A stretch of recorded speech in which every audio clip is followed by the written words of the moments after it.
The beginning of the Zoom meeting is always exciting. I think as people are trickling in, I can go ahead and get started. I have a very small part. I just wanted to do some introduction, and then I will get out of the way for Nan and for our wonderful panel speakers to speak. So my name is Jamie Lee, and Soya So, who is also on the Zoom call. We're both on the board of the Norcal Columbia Alumni Board. And we typically think about what are some of the good events for us to host for our alumni base. And we thought this topic of remote work, of the complexity and the psychological impact and the economical impact, and also the sustainability impact would be something that's very near and dear to heart to everyone. And that something is a topic that people would want to hear a lot more about. And I also happen to also volunteer with a great organization called 350 Bay Area, where Nan is joining us from. And we thought it was just a very good, cool intersection of being able to talk about the remote work as well as the sustainability. So without further ado, I'm going to pass the ball to Nan to introduce our panel speakers and introduce herself. Awesome. Thank you, Jamie. Hi, everyone. My name is Nan Farley. I'm the Director of Operations at 350 Bay Area, an environmental activist nonprofit here in the Bay Area. And yeah, like Jamie said, this is a really topical discussion to have right now as we're pivoting businesses and as a society to be so remote. Jamie and Soya also lined up some amazing speakers for us tonight who are experts in their field. We've got Darren Murph on the call, who is the head of remote at GitHub. We also have Lauren Faber O'Connor, who's the Chief Sustainability Officer at the Office of Los Angeles, Mayor Eric Garcetti. And we've got Nishan Degnaran, founder of Breakthrough Ocean Ventures. So I will turn it over to them to give a little bit more background on what they do at those respective places. Over to you, Darren. Awesome. Thanks all for being gracious with your time. Thanks for joining. I'm Darren. I'm the head of remote at GitLab. Nan said GitHub. It's all right. Everybody does it. I also get things in the mail that say Murphy, but there's not actually a Y. It's totally cool. For those that aren't aware, GitLab is the world's largest all-remote company. So we're a software engineering company. We built a tool that allows for online remote collaboration. We have 1,300 people in more than 67 countries with no company-owned offices whatsoever. So I've worked across the spectrum of remote my entire career. I've worked in hybrid remote organizations as well. I was in a publishing role for a long time and actually got a Guinness World Record while remote. So there's some fun stories there if we want to dive in. But that's a bit about me and GitLab. And with that, over to Lauren. Thanks, everyone. And thanks for hosting Norcal Alumni. Definitely excited to represent SoCal, although I am a former Northern California resident, but I'm born and raised in Los Angeles and have been working for Mayor Garcetti here in Los Angeles for the last 5 years. I can't believe it's been 5 years already. You may get a visit from my 2-year-old, so you know, another born and raised Angelina, very proud. But you know, I have run the mayor's sustainability work, and he a year ago released LA's Green New Deal, which was really kind of the next step in our work on sustainability, and I think LA's leadership on sustainability, both locally and globally. But LA's Green New Deal really kind of takes a much broader holistic look at the urgency of climate change, at the urgency of the localized impacts of disadvantaged communities, all the things that we're really dealing with right now. Kind of the convergence from our perspective is extremely unfortunate and scary and a tragedy, but isn't a huge surprise given what we know about climate change. And so, you know, we are really focusing everything that we do to respond to the pandemic, to the crisis of racial injustice, to the ongoing crisis of climate change, which the beginning of this year, at the top of the year, the mayor declared the 2020 as the decade of action on climate change. This was the make or break decade. And that's what this year was really supposed to be all about. And so now we're looking at how do we ensure that everything we do to build back better, how do we ensure that everything we do to get our communities back on track and safe. It's that we can't, if we just go back to normal, then we are continuing to, we're continuing to progress the inequities that we knew that are now laid bare, that now we see the difficulties that communities are having in responding and coping to the crisis that we're currently facing. And I'll just say that in terms of the topic of today, you know, understanding the role of the transportation sector and remote work in a potential solution to climate change is definitely of interest to us. And understanding that the transportation sector on road vehicles plays a huge role in climate pollution and in air pollution, which affects communities of color and low-income communities disproportionately. And so we take what happens on our roads very seriously, and we take access to alternate solutions to people getting in their cars very seriously in terms of what is equitable for people as we develop and promote certain solutions. So that's a bit about me in Los Angeles, but I have a history of working in and out of the nonprofit and government sectors at all levels, international, federal, state, and local. And what's exciting to me is that growing up in LA, I never thought that I would work in or for LA, or that and understanding that climate solutions are inherently local, which is something that in my career, it's become very, very clear to me. So I really appreciate this conversation and all the different pieces that it'll touch on. Over to Nishan. Great. Thank you, Lauren. And it's grateful to be on this discussion. And I think it's a fascinating topic, as Lauren and Darren mentioned. I'm a new resident to Norcal, so that's how I fit in. Most of my work has been international. I've worked at senior levels in governments before, in the British government, Dubai, and several governments around the world, in Africa. And a lot of work recently around small island states and how they address some of the challenges that we face with climate change, which is partly greater storm conditions, but also the loss of biodiversity, coral reef systems, the loss of tropical forests. And so it is this combined factor of economic challenges with a loss of tourism, then the effects of climate change, the loss of biodiversity, over extraction of fishing, of timber, and the need to build back better. So really echoing what Lauren has said. In the last few years, I've been chair of the World Economic Forum's Ocean program, and with some philanthropists in the Bay Area, we opened a new center here in San Francisco, where we've been looking at where are some of the technologies that we can start to apply towards the climate, environmental, ocean challenges in how we build back better. And for the last few months, since the COVID response has hit, I've been helping supporting the governor's office with some measures on how we can build back better in California. So I'm looking forward to today's discussion. I think with COVID and remote work, I firmly believe a lot of people are looking to nature and how they can restore themselves and how they can get energized. And hopefully coming out of, obviously it's been a tragic set of events that has taken us here. But coming out of this event, one of the optimistic areas that I'm hopeful for is that we can look at how we value nature in a positive way coming forwards and build back a much more sustainable future for all of us. So with that, I'll hand it back. Thank you. Great, thanks everyone. So yeah, I think we'll just start from the beginning, really get a sense. Our panelists are all from very different backgrounds, have different focuses on their work. So I would love to hear from every one of you about an overview of your company's policy around remote work and what are your for and against arguments about remote work. Let's go back in that same order, Darren, Lauren, and Nishan. Yeah, sure. So GitLab has been an all remote company from inception. The first 3 employees were in 3 different countries. So they weren't going to relocate to different countries. They were remote by default. So we're very much for remote. And it's actually part of the legacy that we hope to leave. We open source all of our knowledge around remote. If you go to allremote.info, you'll find all of our guides on how we do everything remotely. And we do that to encourage the proliferation of more remote first and all remote companies.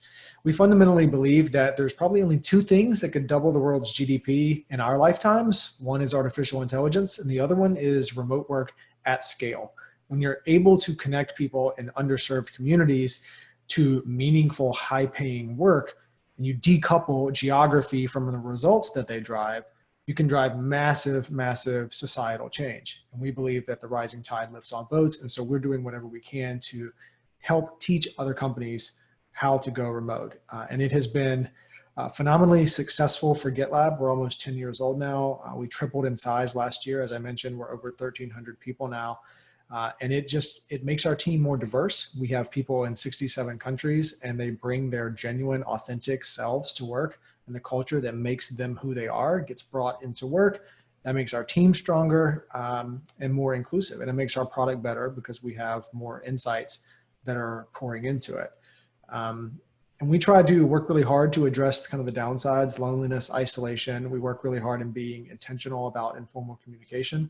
And look, we do love getting together in person. Nothing beats in person. We get the whole team together for an annual retreat where we do a lot of team bonding and excursions. And we're very excited for travel to resume so we can get back and start doing that again. Over to Lauren. Thank you. Yeah, I mean, it's so interesting to think about the differences between the private sector, in particular, kind of the tech and newer tech sector, and government. And, there's a big difference. Coming from, I'm not lifelong government, I'm not lifelong local government. So, to think about people that have worked in government for 30 plus years, and there's a lot of people in the city that have worked for the city for that long, anywhere from 20 to 35 years. And that's not uncommon to find. And so this is really a different way of working. The city doesn't have, and most governments don't have formal remote working policies. It's usually seen as a form of last resort. This is like if you really, really need it, right? Not, thinking about what are the benefits of proactively thinking about this type of working environment. And so when we all had to start working from home in March, there were some folks that, are very, as I said, comfortable with this, haven't, have been in and out of, different types of jobs, know what it's like to work from home, have setups that are conducive to that. But there's a lot of people that it's very difficult to, particularly just out of nowhere, seemingly have to start working from home and function. And so it's also required adjustments in our thinking and in our policies. Different departments have different functions and different needs. But if you think about a city having a policy around remote work, where you have people who are out in the field fixing our streets, picking up our trash, and then you have a lot of people who are at computers, right? And so what is an equitable approach to a remote working policy? And that's a really, really difficult thing to figure out, and to figure out under duress, which is what we've been under. And fear and nervousness about just the world that we're living in. So we're really at the beginning stages of understanding remote work as a city. I will say, so just at a practical matter, it's going to be a big learning curve for us, but I think that we could learn, and would be great to engage with businesses who understand this mode. There's lots of legal questions we have around, what's the liability of people working from home, and taxes, and what kind of equipment you have to, provide for people. And those are all really big things to develop policies around. But I'll say from a sustainability standpoint, again, as we're thinking about transportation emissions, we have really been interested in and curious about the opportunity of telework. I know we'll come on to that particular piece, but in terms of the policies, we're very much in the early stages. So over to you, Nishan. Great. Thank you, Lauren. Just echoing that, the World Economic Forum has these big annual events at Davos, and events every 2 months around the world. And event-based organizations like the World Economic Forum have been severely hit and impacted. But it also raises the right questions, which is, should those individuals have been traveling in the first place for these events? And what we've seen with COVID in the last 6 months is that it's pushed all of our systems to the breaking points, right? Whether you look at our education system from young age to university levels, our health systems, our tax systems, as Lauren mentioned, our food systems. And the real question was, was our systems fit for purpose coming into this crisis? COVID has shone a light on what's working, what hasn't been working. And what we're seeing internationally from some of my other colleagues around the world has been governments trying to reinvent themselves. Some governments being more successful than others, and we're seeing this large-scale experiment that's going on. So, just as Darren mentioned, AI and remote work, there are other features. We've also seen things like algorithms, crowdsourcing. What are some of the other trends on how we build exponential organizations?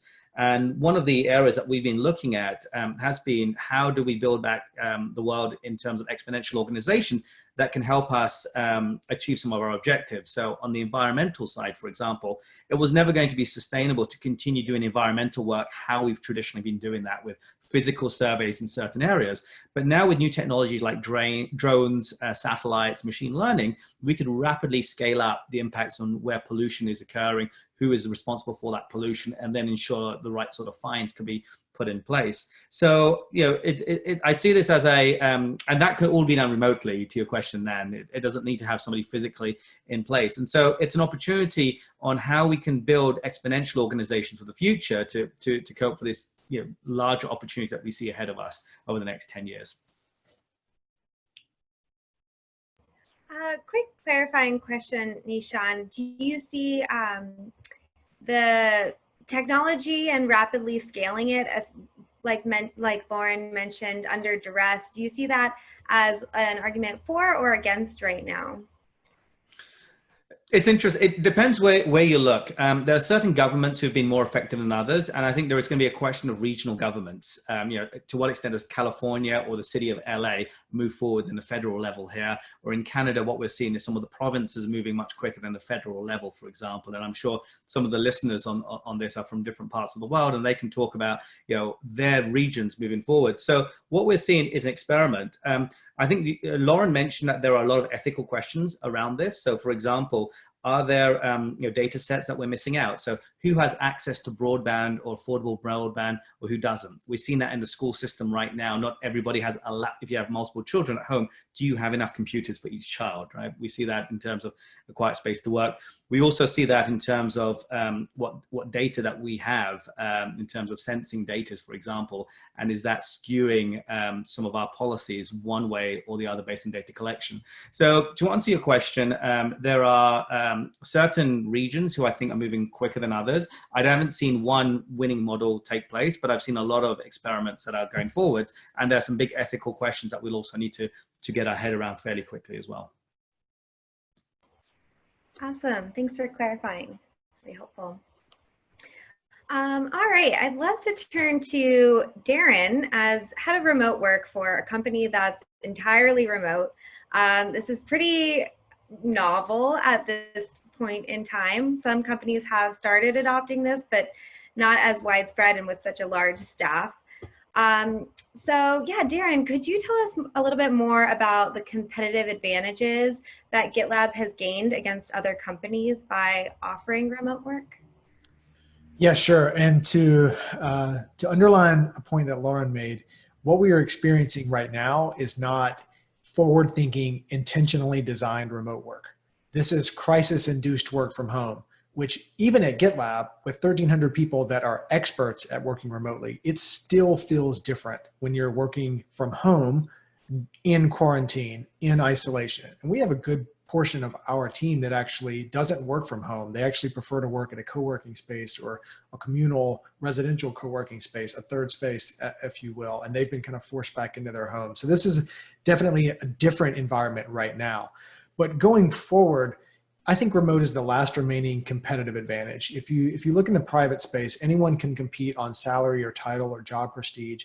But if you have two offers side by side and one of them will allow you to live and work wherever you're most fulfilled, and you can optimize for things like air quality or better schools or more space, instead of optimizing for a commutable distance to a headquarters, it's a no-brainer for talent to choose the one that's going to have that added flexibility.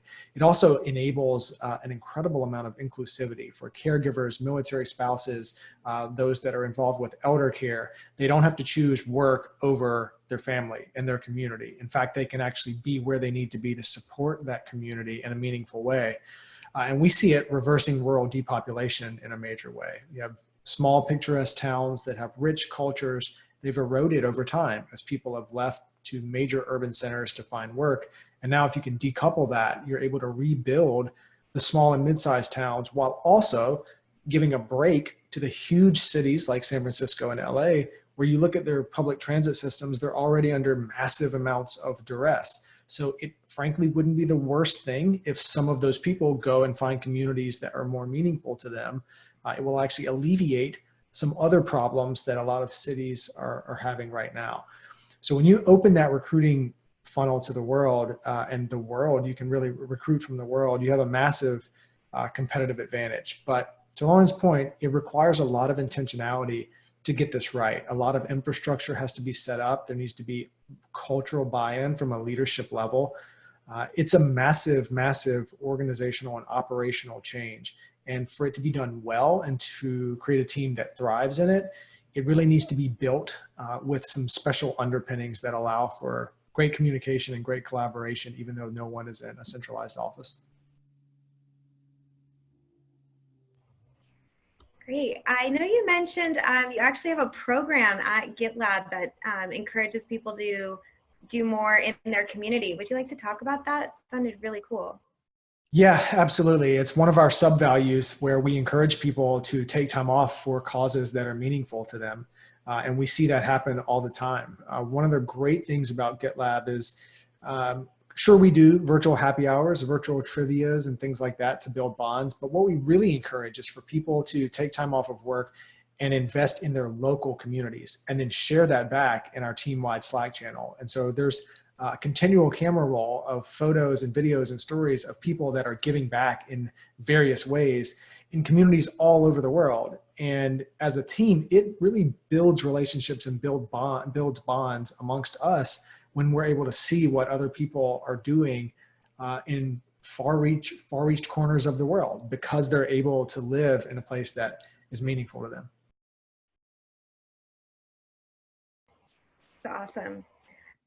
So just to wrap up some of those competitive advantages, Darren, what I heard was diversity, being digitally nimble, reinvesting in communities, alleviating some other problems in cities, and being better from the bottom line. Oh, and attracting talent. Were there any myths? Well, there's one thing I want to actually point out from the business side in terms of sustainability and business continuity. If you're a team leader or you're a business owner and you're trying to decide where your company should be located, having no central location makes you much more resilient to future crises. You look at places like Milan that were a hotspot for COVID, the businesses there were more negatively affected than a place like Omaha, Nebraska, because it just happened to be an epicenter. So it had nothing to do with business fundamentals, but their business was rocked in a way that was more intense than other businesses just because of where they were located. So it de-risks your business in a major way if you can decouple that geography from results driven. Awesome. Thanks, Darren. That's really great stuff. All right, so I'd like to turn over to you, Lauren. I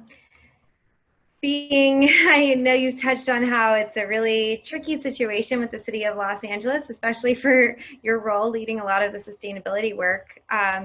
So I'm wondering, how does the city of Los Angeles incentivize local businesses to encourage remote work and flexible work policies? What are other incentives that you're promoting to bring about environmental impact? Could be remote work or others. Yeah, thank you. And, you know, again, the remote work piece is still very new. So, you know, I wouldn't say that the city of Los Angeles has specific incentives to serve as, you know, carrots or sticks for people to specifically promote teleworking. I think that, you know, we're very excited about the co-working spaces that exist in Los Angeles. The mayor, you know, engages with a lot of those organizations and companies that are providing those hubs. Which we see as real opportunities for you know, a startup culture in Los Angeles, but you know, others that have a much broader reach as well. You know, that being said, the point that Darren made about, you know, the ability to continue to honor cultures and, minimize some of the pressures on urban centers, it's a tough call from a climate perspective, because, I've been talking about this with some colleagues who have just recently been working with us to actually do some surveys out to businesses and residents in Los Angeles around remote working. And so I can share some insights there, but on the sustainability side, it's a question mark still in our minds, because, does this enable sprawl, on like a much larger scale? And so, that's still kind of a question in our mind. How is this all could have the potential to balance out if this was a massively deployed approach to working? Lauren, really quickly, could you clarify sprawl for any folks on the phone who may not be as familiar with the environmental impacts of that? Absolutely. And so, right now, sprawl being living far away from urban centers in which you have to interact, whether that's you commute in, you drive in for work or for other reasons, and you kind of live in suburbs, let's say. And maybe small cities, Darren, to your point, I wouldn't quite say is the same thing as creating suburbs to cities, but there is, I think, a concern that we've heard be raised to us that enabling people to work from home reduces the other incentives to live close to where you work, which reduces sprawl. And so this is a very interesting point that I think it has been raised with us, where we don't know how it would all, what the trade-offs would be. If you feel like, you don't need to get into the city all the time, and so you can live out in the suburbs, and then you're kind of reinforcing that culture, which that culture is not only problematic from a climate perspective, but it's also problematic from a racial equity perspective as well. And I saw that there was a comment in the chat box about the potential impact of telework for low-income workers, in that they may not have as much access. That's definitely a broadband issue, as you rightly raised, Nishan, for sure. But also a lot of our lower-income workers are our frontline workers who have to be in place. And so again, looking at how we're promoting programs that really have to benefit people who need it the most. This is not to say we're against teleworking. It's just these are big questions from a massive macro scale perspective, if that's what we're thinking about. That being said, to the kind of second half of your question, there's a lot that we're doing to try to reduce vehicle miles traveled in the city. Telework could be a part of that menu, but we are certainly, we know that actually to hit our carbon neutrality goals, we have to have at least a 50% mode shift, which means getting 50% of drivers who commute via a single occupancy vehicle out of their cars in the city of Los Angeles. That's and everyone who's driving any vehicle that's on the road has to be a zero emission vehicle, a bus, a truck, a car, anything and everything. And so reducing vehicle miles traveled and mode shift, increasing mode shift is a huge priority for us as a city, whether that's getting people onto public transit. And I appreciate the exchange that's happening in the chat box about that right now, which is totally right. But there's a significant amount of investment going on in Los Angeles, the largest infrastructure investment in the history of the United States ×2 is our current investments in public transit right now across the county of Los Angeles. But also the work that we're doing on reimagining our entire bus system and work around low-income electric vehicle car sharing that we have provided, which is an extraordinarily successful program that even during the Safer at Home order, we have seen requests from the members of Blue LA, our low-income EV car share program, to continue operating because of the service, the clean, accessible mobility service that it provides. And so we're really looking at it holistically. And of course, we think that this could be one tool in the toolbox. Thanks, Lauren. That's really great perspective. Bummer it can't just all be solved with remote work. All right, Nishan, I'm coming for you. tough question here. So in some ways, COVID-19 has been a dress rehearsal for climate change, which is longer lasting, irreversible, and driving us towards the sixth mass extinction. So I'm wondering if there's anything you're looking to do preventatively that is sustainable for your company, Breakthrough Ocean Ventures, and the environment. Yeah, no, great question. And just to clarify, Breakthrough Ocean Ventures is a group of philanthropists who are investing in some areas. So we're also advising, whether it's World Economic Forum or the governor of California. So there's a broader perspective that I'd like to share. So I think you're absolutely spot on. We know that we have about 10 years to try and meet our Paris Agreement commitments before we hit these irreversible tipping points. And the Paris Agreement is a little complex in the sense that even the Paris Agreement is not good enough, right? So the Paris Agreement talks about 2 degrees Celsius change by 2100, but 2 degrees is an average. So if you're in the Arctic, that can involve a 8 to 12 degree change in temperature. Right, so you imagine what that's going to do to Arctic ice. That could impact weather patterns in much more dramatic ways. And the Paris Agreement talks about 2 degrees. So that's what that will lead to. A lot of scientists say we need to actually be at 1.5 degrees. So we need to be at least 25% to a third more effective, more drastic than what the governments agreed to under the Paris Agreement in 2015. And so, and we only have 10 years to achieve that before we start to hit these irreversible tipping points. And so COVID in many ways was the wake-up call. 2020 was meant to be the biggest year for the environment, as Lauren hinted at, internationally. There were 5 major international treaties that were about to be agreed this year. One was putting in place the Paris Agreement.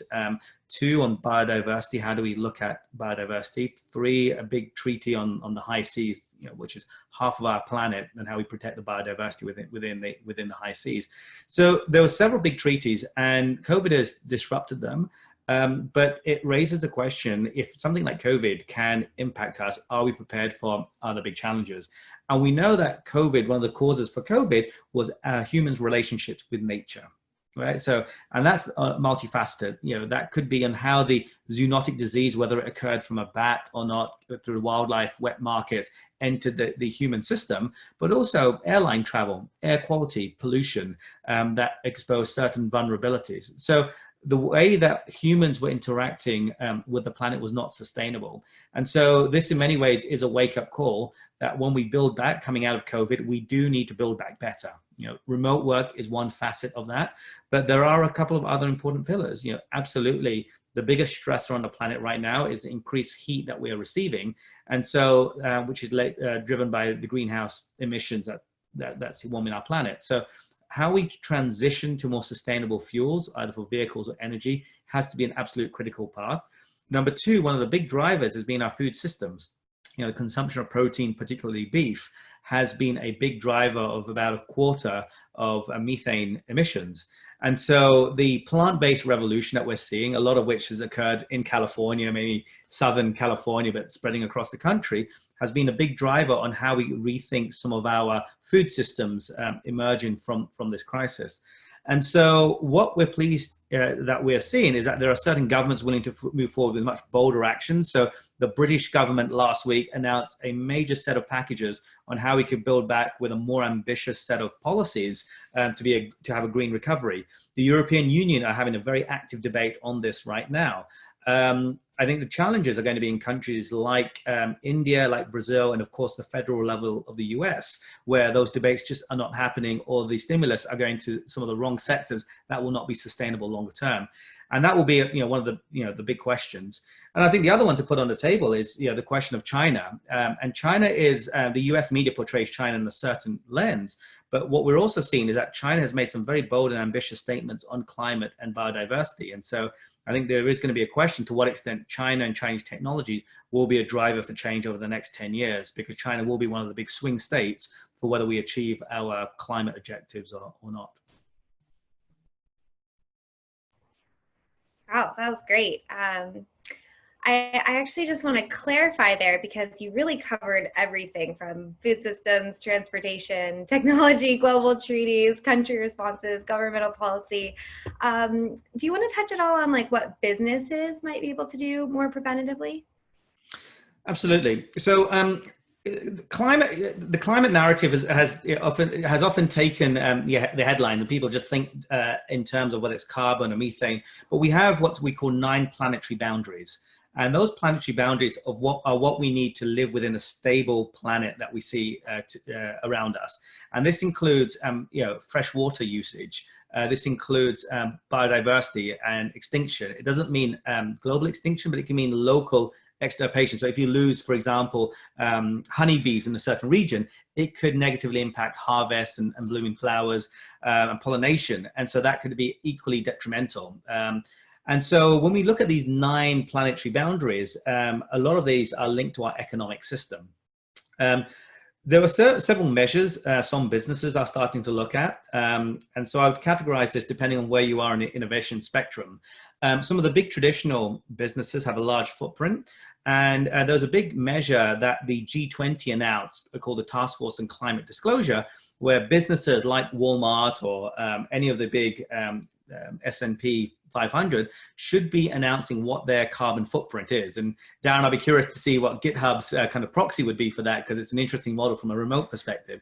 But businesses should be looking at what their carbon footprint should look like in 3 levels. 1 is directly in the products that they produce. 2 is from their supply chain, and 3 is a bit more indirect in terms of the workforce and some of their suppliers of suppliers, what that looks like. And by creating some sort of climate disclosure, we can start to assess for the first time what climate risk could look like. So that's a big part of what's needed, but that only deals with climate. It doesn't look at some of the other environmental footprints. And so that's at the more established level. But there are a lot of innovative companies that are emerging. If you look at the alternative proteins world, whether it's Impossible Foods that have come, or a range of other products that have come through, which are plant-based proteins, which are alternatives. If you look at electric vehicles, Tesla, now the most valuable automotive company, California-based for now, they have been able to disrupt a 100-year industry, which is the automotive industry. So I do see a lot of opportunities for new businesses to define a more innovative future and also disrupt the existing industries to create over the next 10 years the sustainable businesses that we would need to see. Awesome. Thanks for diving in on that. All right. Back over to you, Darren, and GitLab. I know I got us started on the wrong one, but GitLab. So this is really your bread and butter. As head of remote work, I'm sure you know all of the tactics to make it effective. But employers often cite loss of productivity, isolation, blurred lines of work and personal life, et cetera, as reasons for being hesitant to adopt remote work. So how could business leaders sustain productivity levels and maintain a collaborative work culture and scale a remote team? Could you share some recommendations, maybe tools or processes or culture? Yeah, so I think one of the interesting side effects of COVID is that it has greatly democratized the conversation around remote work, and it has exposed a lot of the myths that existed before. A lot of times people were told your job can't be done remotely, and it turns out overnight it actually can be done remotely. And a lot of teams right now are actually experiencing the opposite of lost productivity. Even at GitLab, our productivity has gone up during the pandemic, which is not the expected or hopeful outcome. And so we actually have spun up a family and friends day where we've forced a couple of Fridays off for people to just take off, connect with their family, connect with their community. Because what we're seeing is that people are essentially locked in their homes, and many of them are using work as a form of escapism. And when your laptop is always there, it's very tempting to just work all the time. And so I would say for leaders, watch out for the other end of that extreme.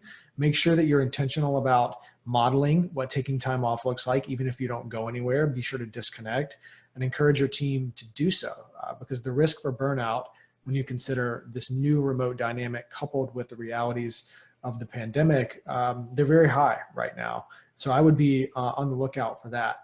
In terms of isolation, this is real, and it is magnified by the fact that we can't travel. Like I mentioned earlier, a lot of GitLab team members prefer to work in a more social environment. So we have about 1/5 of our company that will go to a WeWork or an external office, and we will happily reimburse those expenses. It's a more inclusive way to work. We realize that not every home is amenable to remote work, but in the current state of things, people essentially can't leave their home. And so they're experiencing very different energy and vibe than they will after we're through COVID and when travel restrictions are lifted. But in general, companies have to be very intentional about informal communication. If you think of any office building in the world, there's probably a lobby, probably a kitchen, a coffee maker, something like that. And it was intentionally designed for people to congregate and relationships to be built. If you walked into an office and it went straight to an elevator where people just went to their desks, there would be a lot less interaction in that office building. So you have to build a remote version of a physical lobby. You have to create ways and avenues for people to communicate. And if you Google GitLab informal communication, we have an entire guide there. It's all open source. Any company is welcome to copy it word for word and implement it in their own company. And the last thing I'll mention is we take a slightly different approach than a lot of co-located companies do, which is to say, we don't expect that our team members are going to fill 100% of their social quota from work. It's not all about work relationships. And part of being an all remote team is we allow people to live and work where they're most fulfilled. And so we want people to actually get off of work as soon as they can, be efficient with their work, and then go connect with family, go connect with neighbors, go connect with community. And we want to empower people to fill their social quota outside of work because we fundamentally believe that they are more engaged employees at work when you set up an atmosphere like that.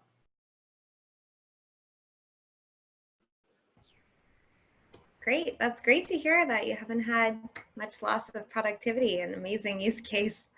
Some forced Fridays off. I'm sure that sounds nice to everyone. Okay, so I'd love to turn to both Lauren and Nishan for this question as, environmentally focused leaders in your field. I want to talk about the environmental impact of remote work specifically. So a little bit of a broad question, just what is the strategy behind accounting for the environmental impact of an organization or a business or just like general operations model? Whoever wants to. Is that out just on the remote working piece or just in terms of the overall footprint of a business? Yeah, just great clarification. Yeah, the overall footprint.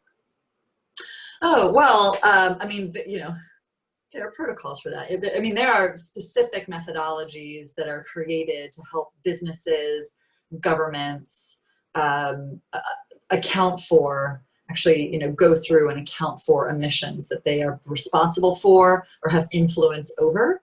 And so many businesses and governments report voluntarily into different portals, whether that's the Carbon Disclosure Project, CDP, or other places. There's, of course, many businesses that are legally required. There's a greenhouse gas reporting requirement on businesses that, emit over a certain threshold across the country. And so, there are ways of doing that are standardized so that you can really compare across different companies, or we can look at other cities and have an understanding of how we compare to other cities. So I would say the Carbon Disclosure Project is really for us the organization that we work most closely, but they got their start really with private sector, not with governments. So that's one piece. But if I could just take a minute to respond to some of the things really good points that Darren made on your last question. I had mentioned that we had been doing coincidentally, and I mean coincidentally, I've been doing surveys in our community around teleworking before this all started. We're actually going out and doing some focus groups that we had pre-planned, but we're doing now actually in the age of the Safer at Home order. And so, of course, the mindset's a little different, but it's pretty well informed. And this productivity question, particularly from the employer side, was like one of the biggest pieces and I think there's a question in the chat around how can you be accountable? How do you trust?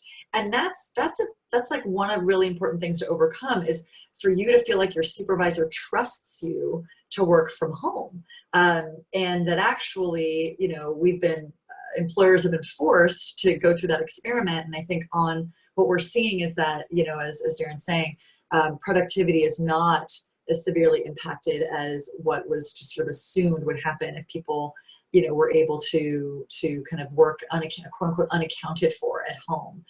That's really not been the case, and often the opposite, because of that lack of barrier, or a lack of understanding or training how to create those barriers. So I think places like GitLab could actually offer really great best practices for industries across the globe to understand and use. And so I would love to see that you do that more and work with you where that's possible. We've also, though, in terms of the environmental impact, we've been working with the South Coast Air Quality Management District, who is undergoing a real review and accounting of, there was this big story in the April timeframe that Los Angeles had the cleanest air in the world for like 2 weeks straight or something. And, we could see things that we'd never seen before, and there were birds chirping, and it was like nirvana. It was really beautiful. And it does, as I think Nishan had said before, tell you that, the earth really nature can really regenerate on a like time scale that is very, very, fast paced, such that, it is very much worth these actions. We know now, it's proven that we will see the benefits of reducing our greenhouse gas emissions. We just don't need to do it at the expense of everyone's personal lives and livelihoods. There are other ways to do it. And the take home cannot be that the only way to reduce emissions is to take this kind of action across the globe. That's what's really incumbent upon all of us who care about these issues, is to take this message and use it, that the earth can regenerate, will regenerate, and that we can reap those benefits. But this is not what has to happen in order to do that. But in terms of the way the Air Quality Management District is doing this, they're looking really, really, deeply at what is the meteorological conditions that were taking place in sort of the March, April, May timeframe. How does that compare to other years during this time? Not just what was it like this time last year, but really trying to recreate those meteorological conditions to understand what was weather and what was the lack of traffic on the road. And at first it wasn't clear. And there's still, they think there's at least another year's worth of work that they need to do to really feel confident in the findings. But early findings is that there's impact, that there was probably something on order of, they said something like 13, 15, 16% drop in emissions in air pollution. We're not talking about greenhouse gas emissions. We're talking about localized air pollution, which again, I think was a question in the chat box. But there is a discernible impact. We don't know how dramatic yet, but that there is a discernible impact. And so again, this tells us that, we know that we can improve the conditions on the ground if we do take on opportunities to get people out of their cars and to clean up the transportation sector overall. And just to say, in terms of what this time has also allowed us to test, it's really, we've had to provide options to people who are stuck in their homes. And so we've rolled out programs that maybe if you're an Angelino, or if you have impressions of Los Angeles and our car culture, that would be unimaginable, which is, reprioritizing streets for walking, biking, jogging, cycling, children. And we've rolled out a slow streets program. So you can look up LA's slow streets program across the city to enable people who don't have ways to get out and recreate, who are stuck in their homes right now. We're seeing this across the globe, that these slow street programs and street closure programs are happening in response to COVID-19 safer at home orders. And that's really exciting for people to start to see and have a new relationship with public space. And that, it isn't just car is king. It doesn't have to be that car is king, and that this really does create more equitable spaces, more community-oriented spaces. And so we're excited about the opportunity that this could bring. We've also created a program called LA Alfresco, which is enabling restaurants to use more outdoor space because we've actually now had to go backwards. As you all know, if you're Californians, many of our counties have had to go backwards and close restaurants to indoor dining. And so we've started to use parking lots and lanes of traffic for dining. And again, really exciting like peeks into what it could be if we give back our public spaces to communities and to, you know, engagement and culture. And so that's an area of work that we've already been engaged in trying to develop more of these zero emission areas across the city in terms of the transportation emissions. And here we are kind of testing small interventions across the city in all different parts of the city in order to really get people comfortable with these ideas. Great, thanks. And so, no, thanks for that, Lauren. It's fascinating to hear all the stuff that you're doing with the streets as well, and reclaiming the streets and these innovative solutions. So Nan, so the question was, what's the strategy behind accounting for the environmental impacts of organizations? And the organizations that I'm involved with, what we see at a headline is that fundamentally, over the next 2 decades, we're going to have a planet of 10 billion people, 3 billion extra middle classes. And we will need to have an economic system that can work for the entire planet. That means the middle income countries at $8,000 per capita who aspire to have $20,000 per capita need to have a consumption footprint that does not destroy the planet. If every country has a US or European lifestyle, we will burn through 4 times our planetary resources. Okay? So the first headline we have to think about is how, even with remote working, how are we actually consuming our resources in a way that's in line with the planet? So there are a couple of strategies to think about. I've posted a link to the different scopes. There are scope 1, scope 2, scope 3 emissions. It's how most organizations and companies think about their emissions. You know, what are they directly doing, things that they indirectly control, and then they have a third is how they have some broad influence over. And so on remote work, I think one of the big questions is the one that Darren and Lauren have been bouncing around, which is what's the footprint? Is there going to be urban sprawl or commute in the suburbs versus not? And so I think there's a whole question there about the footprint. I think the second order question is, how is your consumption patterns changing? So by not being in a physical office, are you still consuming, you know, food or coffee? Are you ordering more online purchases, for example? And what's the carbon footprint look like from online purchases, and who's holding to account some of the e-commerce firms?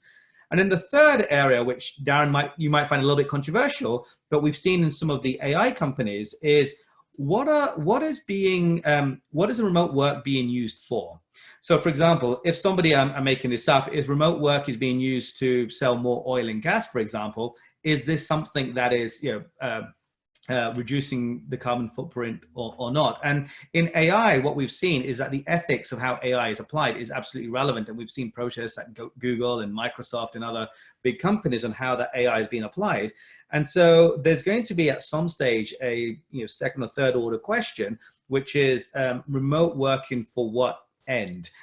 If remote working can help promote more sustainable businesses that can ensure that we live within the planetary boundaries, that's going to be seen as a good outcome over the next decade. If there are certain elements that lead to a more extractive relationship with the planet, then that's going to be a challenge.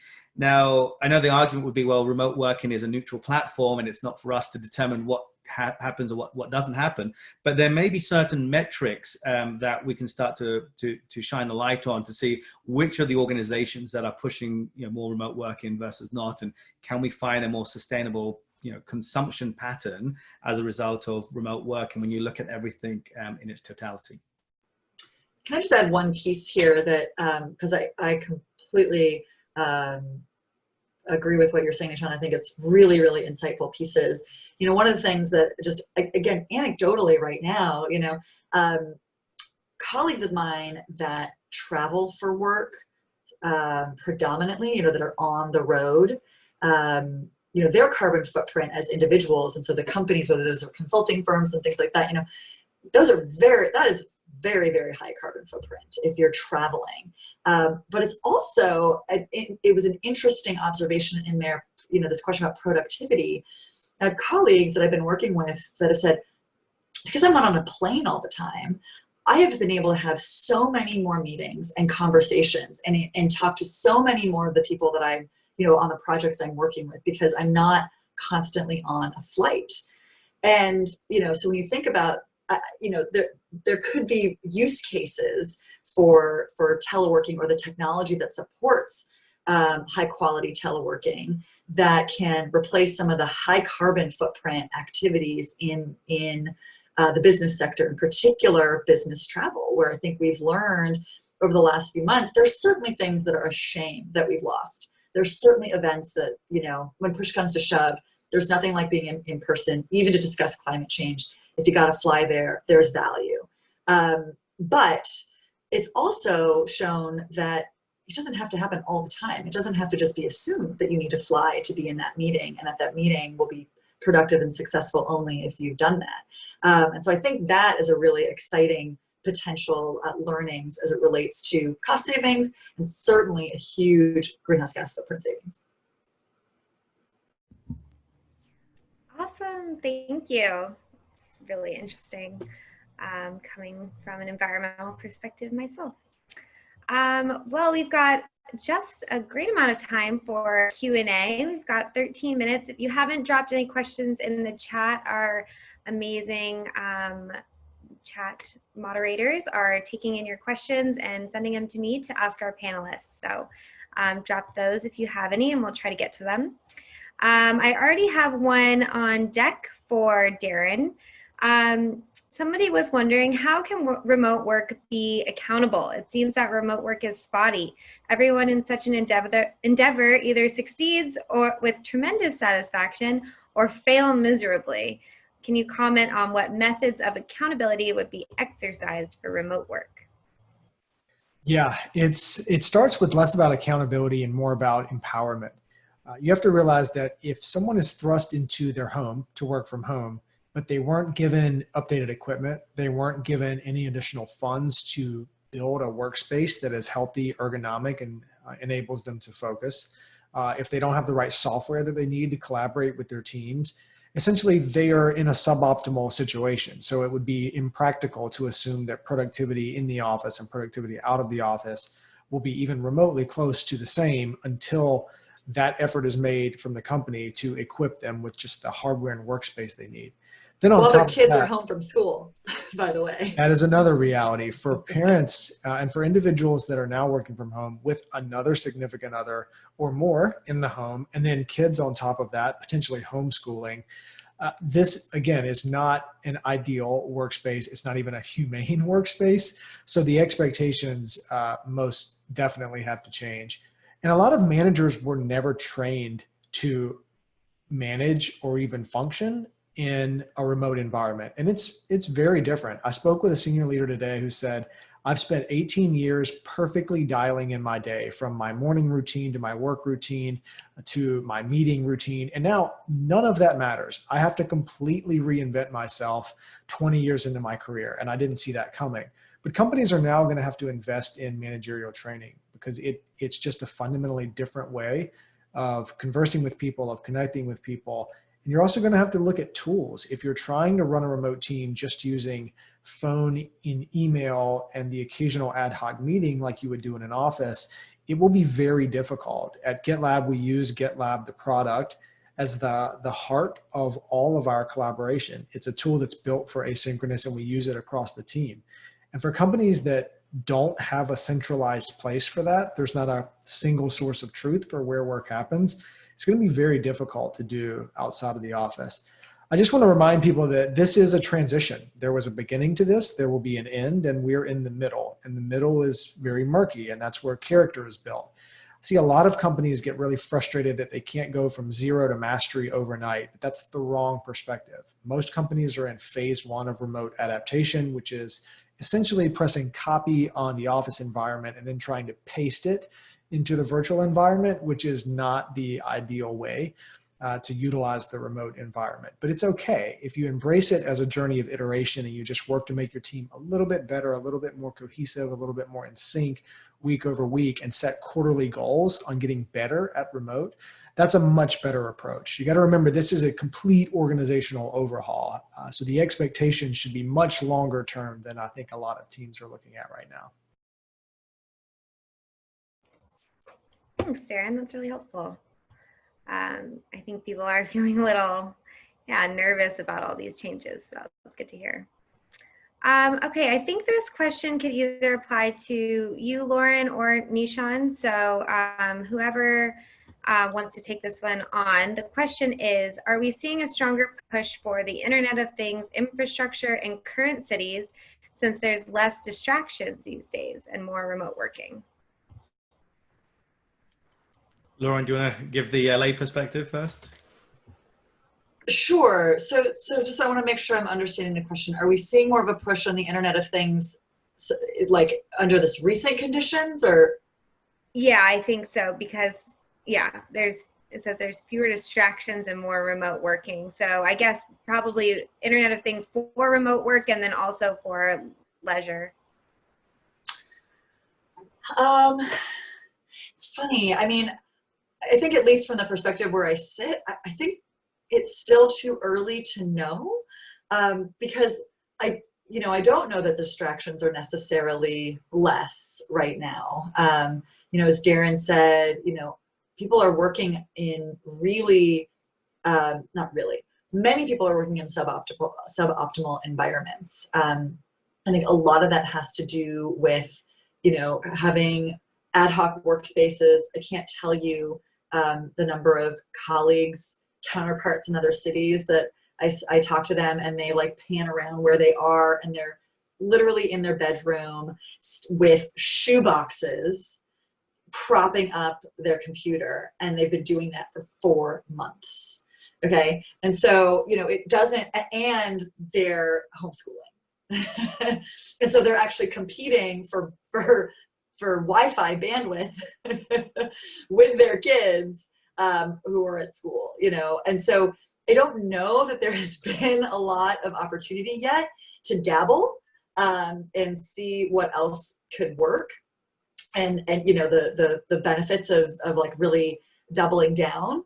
But I will say that it is definitely, in terms of as a city and our work on kind of being a smart, connected city, it has reinforced the value that we place on kind of our smart city work, on what really can be done virtually, what can we migrate online, looking at everything from even virtual inspections of buildings, as we try to continue the construction sector, and looking at, right now, if you're getting a permit for a project in the city, you have to go to multiple buildings in multiple departments to get sign off for one project. That could all be made virtual. That could all be migrated online. It could all sit in one place. And so it's definitely, I think, reinforced the idea of Internet of Things as an efficiency measure, as a safety measure from a physical distancing perspective as well. We're looking at this as the sheer physical distancing need, but I think that it has certainly played a role in reinforcing some of the things that we thought we should be doing anyway.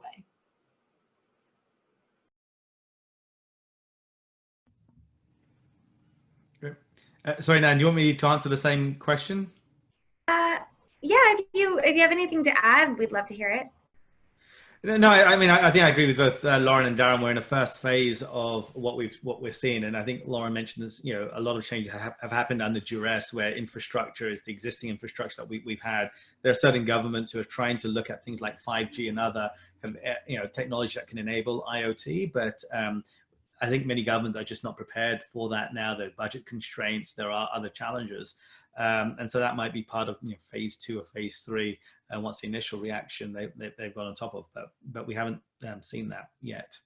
I mean, the other point I would mention, I think, but on Darren's, and Darren, I liked your link that you sent around the GitHub the culture and the transition, just to see the resources that were there. I think there will be a question, to your point about, will there be something like an ethical remote work certification that's needed, because the pressures that we're going to see will be disproportionate, on different populations, whether it's by age, internet natives versus not, by gender. So there's a gender imbalance on who has childcare responsibilities, by race, by socioeconomic background.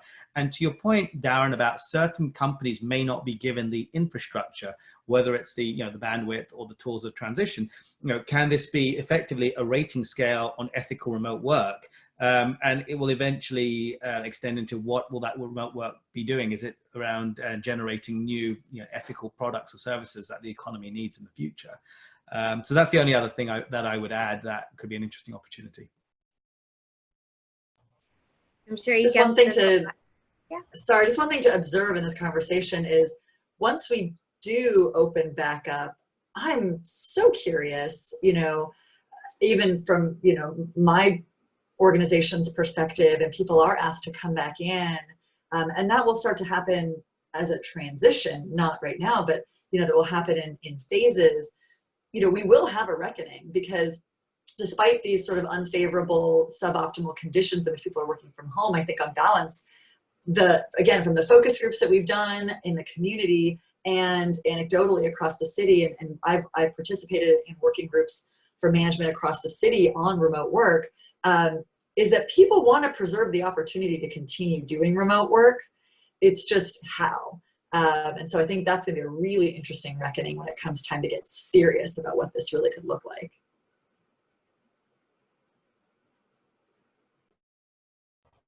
Awesome. Thanks, Lauren. I was just going to say that Nishan already actually started to answer the next question, so you probably get that you're ahead of the curve pretty often. This one was specifically posed to Darren, but I'd love to open it up to the other panelists if something comes up. So Darren, I think we're looking, just somebody was following up on how you mentioned that increasing remote work would give opportunities to address inequalities in employment opportunities. Could we hear more about that? Yeah, essentially people that have been removed from the job market because they live in a place where job opportunities are not. Maybe that's for healthcare, maybe that's for elder care. It could be for a variety of reasons, but millions of people have essentially opted out of the workplace because they feel like opportunities are not where they are and they're simply not willing or financially able to relocate. Now, suddenly, if the entire world is your recruiting pool, all of those people are suddenly back on the job market, assuming they live in a safe place and they have broadband infrastructure. So what I'm seeing for a lot of small and mid-sized towns is this is an opportunity for them to reinvigorate their tax base and encourage people to come there or to stay there, as the case may be, by investing in green spaces and great health facilities and infrastructure. Currently, the home that I'm in, I actually optimized the home that I purchased because it has fiber to the home, and not every neighborhood in this region has that. And so if you look at the real estate listings in this area, the ones with fiber were actually selling for more.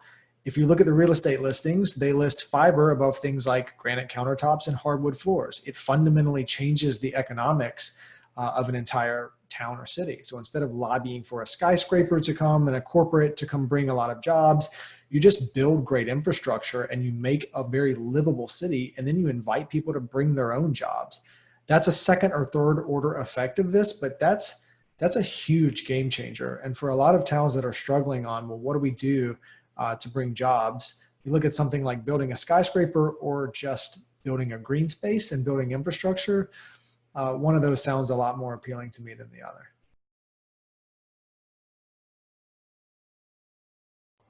Lauren, Nishan, did you want to talk, I mean, kind of more broadly, just are there opportunities to use remote work to expand opportunities for other communities besides rural ones? Did you want to talk about that at all? I mean, I could quickly jump in before Lauren.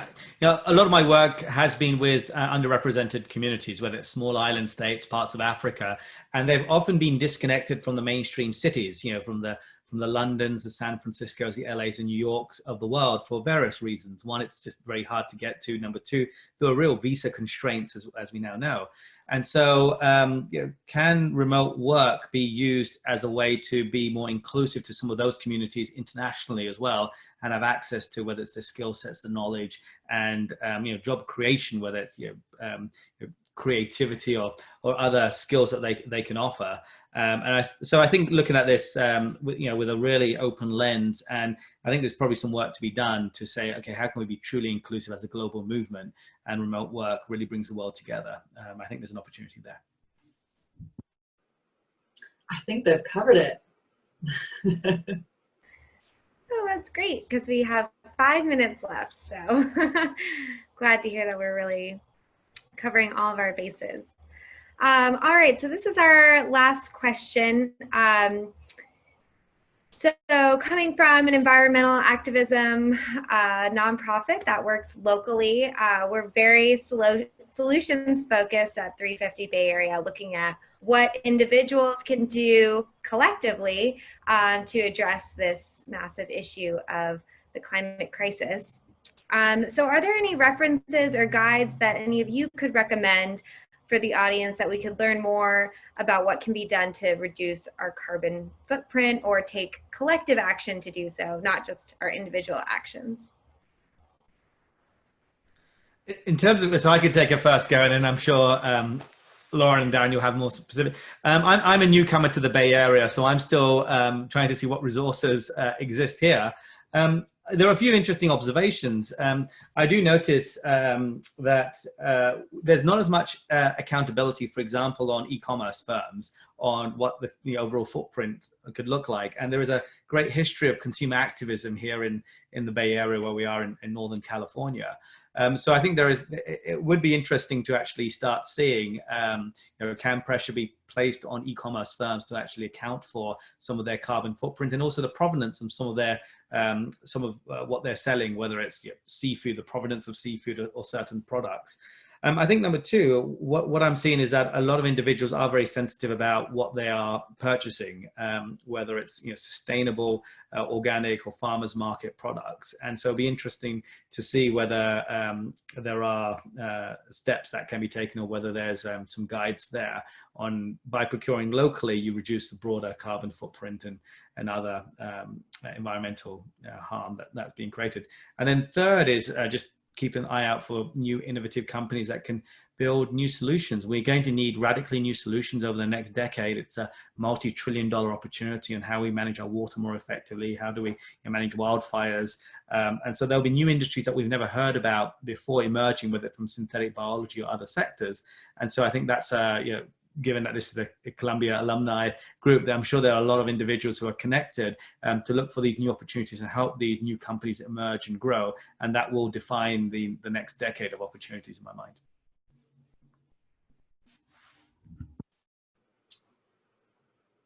I would say that,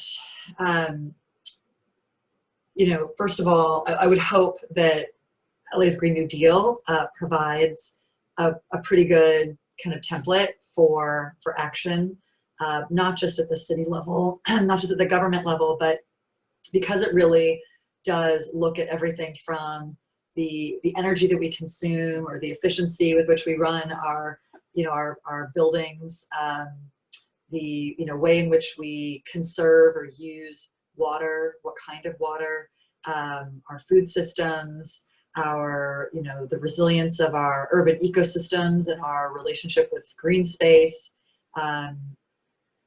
everything related to how we move around, right? All this transportation and mobility type nexus that we've been talking about here, our housing stock, how we develop as a city, where we live, how we construct our buildings. All of these things are really encompassed in LA's Green New Deal, and I think that it really does cut across all aspects of one's life, but also then specifically identifies and picks out equity as the kind of lens through which we look at delivering, sort of the way we deliver solutions and what types of solutions we deliver. So I think that those can hopefully be helpful kind of data points for people as they think through what really interests you. What areas do you see yourself getting more involved in, or where you can, you know, have your niche or make your difference? Is it in your consumption patterns around food or other you know, recycled goods? I'll say that I will commend one interesting resource that we were really excited about. So Mayor Garcetti is the chair of the C40's cities leadership group on climate change. And they last year put out a report on consumption-based emissions. So, you know, you asked a question earlier about how do companies account for their emissions? And there's a lot of what, you know, my context, local governments, that if you do the traditional way of understanding what are the transportation emissions happening in your city, what are the power sector related emissions happening in your city, a lot of cities have significant control over those emissions. LA does in a lot of ways. We have our own municipal utility, we run our electric and water utility, we run the Port of Los Angeles, we run the airport, LAX. Those are all municipal operations. So we actually disproportionately have a huge responsibility because of the what we can control. Some cities, particularly in the global south, just in the way cities and local governments are set up, don't have control or don't have an ability to really influence those emissions. And so they've really wanted to understand the consumption-based emissions that are happening in their city and understanding maybe they can have more control or influence over consumption patterns. So it's a way to empower individuals to make a real difference on their carbon footprint. And so what we've seen, and I'll try to pull up the link and put it in the chat when I'm done here, what we've seen is that absolutely the food that we eat, you know, Nishan has brought this up multiple times now, the food that we eat, the meat consumption is one of the biggest you know, sources of an individual's everyday carbon footprint. Travel, air travel is one of the biggest sources of your own personal carbon footprint. But your consumption patterns, like it goes into how many articles of clothing should you be buying. It goes into how many flights, you know, in theory, if we're trying to stick to a carbon budget, how many flights can you be taking? And this has to differ between, you know, the, you know, folks in more higher income countries versus lower income countries. We have to overcorrect in certain instances. And it really does go through all of those major consumption patterns to help inform you and not scare you, but empower you with the information for you to make better decisions. So I'm gonna pull that up into the chat for you guys too.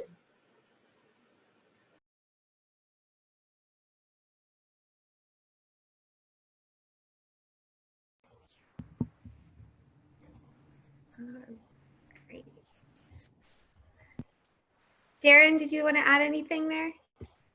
One thing I'll add is there's actually a Bay Area startup called Pachama that does an amazing job in carbon offsetting. And Lauren mentioned this, but flights are a major contributor.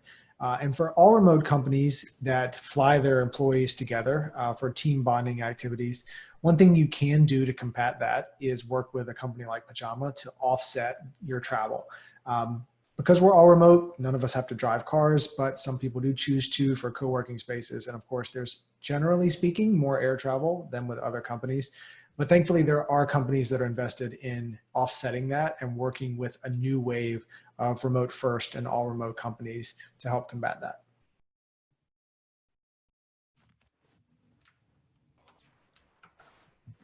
Awesome. Well, I want to turn it over to our event masterminds, Soya and Jamie, just so they can thank everyone and talk a little bit about the Columbia Alumni Group. Yeah. Jamie? I won't take too much time because I know we are already over time. I just wanted to thank everybody, our panel speakers and all of the audience actively participating in the chat window. There were so many more questions that we couldn't really get to. You know, COVID-19 is, unfortunately, it's a pandemic, and it challenged us in a lot of different many ways, but the silver lining, I think, it also is that we can also get a lot of different minds together. I mean, when else would we have pulled Darren and Lauren and Nishan from business and government and from the economic forum and the venture standpoint? And I think